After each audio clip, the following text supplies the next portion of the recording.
Hello, everyone. This is Jeff at the Deliberate Creator Academy, and welcome to another one of my manifestation stories. This story is about how I manifested one of the most dreaded experiences that any Uber or Lyft driver can have: a passenger who is nauseous and vomiting. I'm a part-time Uber and Lyft driver, and I am sure that this is something that all my fellow drivers would prefer to avoid like the plague. Unfortunately, I recently managed to inadvertently manifest just such a passenger. Not only is the way that the manifestation appeared quite amusing and surprising, but it also provides a very instructive example of miscreation, that is, of inadvertent or unintentional creation. Studying your own and others' miscreations is a really good tool to learn about how the law of attraction works. It also provides plenty of motivation to make sure that you master deliberate creation, because miscreations are often unpleasant, to say the least. One of the things that was so surprising about this manifestation was how fast it appeared. What was even more surprising was that it appeared at all. But after some reflection about the precursors to the manifestation, it became apparent to me why I had manifested the experience, and it poignantly illustrated several key elements of powerful manifestation. So without further ado, let's dive into the story. A couple of months ago, back in August 2019, I was waiting in the airport Uber and Lyft queue to pick up an arriving passenger. But because it was going to be a while before the next bunch of planes arrived, I decided to have a chat with one of my fellow Uber drivers just to pass the time. At some point in our conversation, my coworker asked me if I've ever had a vomiting passenger in my car. I told him, no, never. In the 2 years that I've been Uber and Lyft driving, I've never had anyone in my car who was nauseous. Thank you very much. At that point, my coworker proceeded to tell me the story of his most interesting barfing passenger experience. A story that I will partially recount here because it's an important precursor to my manifesting something very similar. So my coworker's story starts with him picking up a passenger that he described as, quote, a super hot babe. Hey, those are his words, not mine. I think this is why this is one of his favorite barfing passenger stories. But what do I know? Anyway, he picked up this passenger early in the morning after she had had a big night of partying and drinking, and she was very badly hungover. Her destination was home, and home was in another town over 2 hours away. This is probably another reason why this is one of his favorite stories, because a long ride means a big fare, and every driver likes a big fare. In any case, he had some very amusing conversations with his passenger on that long ride, and he shared many of them with me as he told his story. Most of this very long 10-minute plus story is completely irrelevant to the point of my manifestation story here, so I'll skip most of it. The most pertinent thing about his story was that his passenger was nauseous, and he had to stop and let her out of the car to vomit many, many times. Like just about every 20 minutes for most of the 2-hour long ride. He was a very good storyteller, and he told his story in a very animated, engaging, and amusing way, so I was listening quite intently and became deeply absorbed into the story. As I listened, I vividly imagined and visualized the whole thing in my mind. I didn't realize I was doing this while I was listening, but in hindsight, it was clear that I did.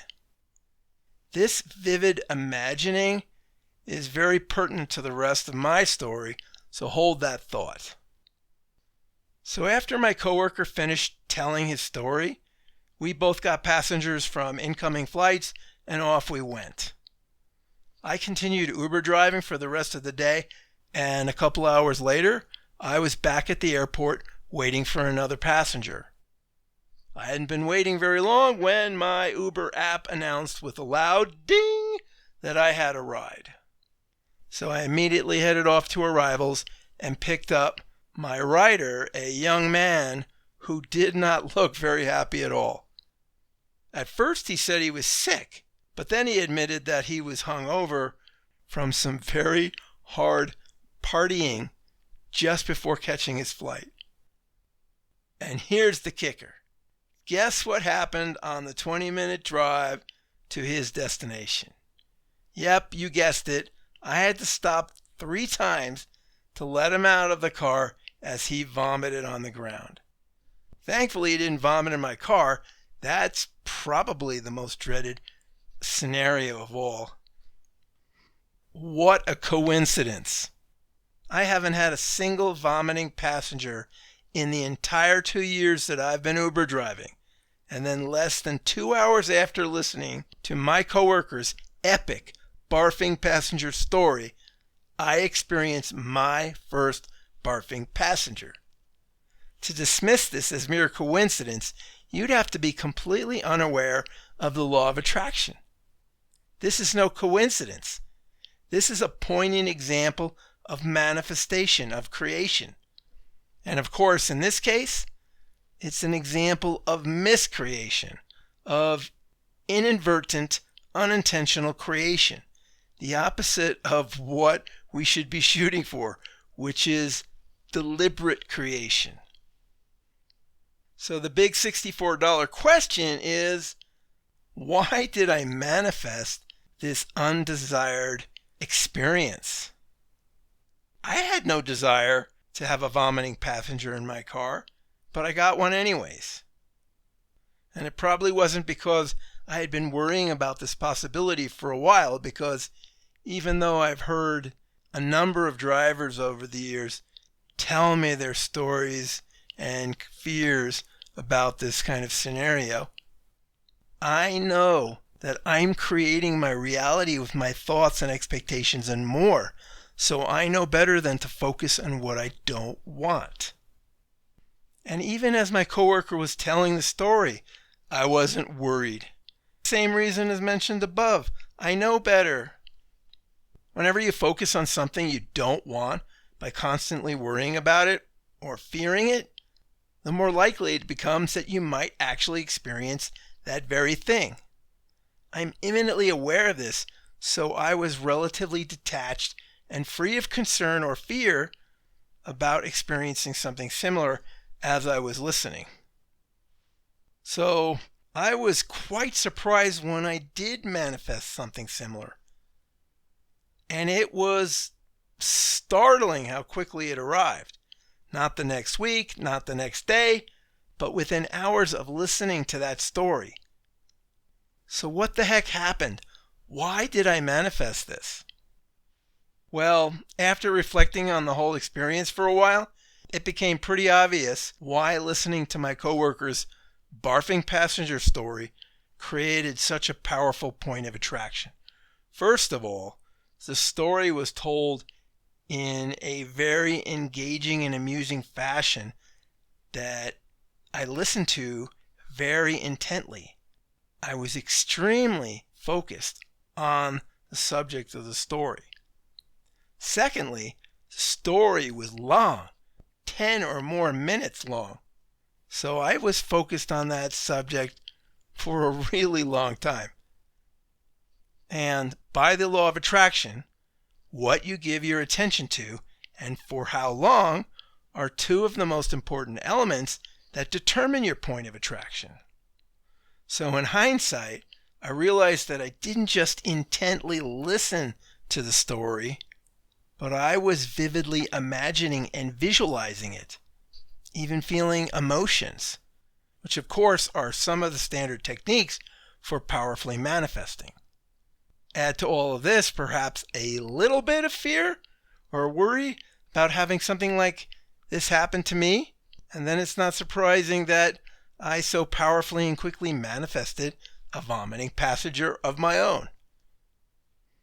This manifestation story is very instructive because it clearly demonstrates the power of sustained focus on a particular subject, as well as the power of imagination and visualization.